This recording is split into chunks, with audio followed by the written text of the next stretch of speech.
regarding the fundamentals of proteomics. In this case, I'm going to be talking about a system-wide biofluid marker discovery. So looking at biofluids such as blood, urine, serum, plasma, components of the blood, as well as less used biofluids such as synovial fluid, cerebrospinal fluid, and others that may give us clues as to what's going on inside the body. In less accessible tissues such as the brain, where you don't want to do a biopsy, or the ovary, where disease is sometimes hard to find until it's too late. And we're going to be doing that with the proteomics framework, and some of the technologies that are going to be used and have been used involve mass spec, such as the tandem mass spec that we had seen earlier in our lecture today. So let's get started.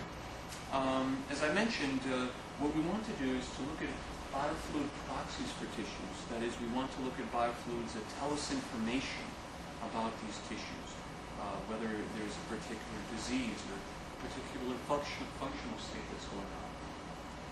And that's our goal, to find biofluids that would be most informative. You can look at all these biofluids, there are dozens of them, but which one should you look at for a particular disease, for a particular tissue? That's one of the questions that we're going to be looking at today.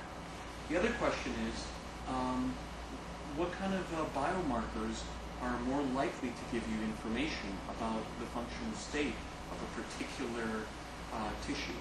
So not just which biofluid, but which biomarker, which actual protein would give you that most useful information. And we're going to have a few clinical applications. And in fact, there are many potential clinical applications of viable biomarkers. It would allow for faster and cheaper diagnostics. It would be better for the patient, much less invasive, require less stay at the hospital. And they would also tell us about the physiological state of the tissue as well. And they would enable periodic screening, because now it would be much cheaper and easier to do this as opposed to invasive type of analysis, which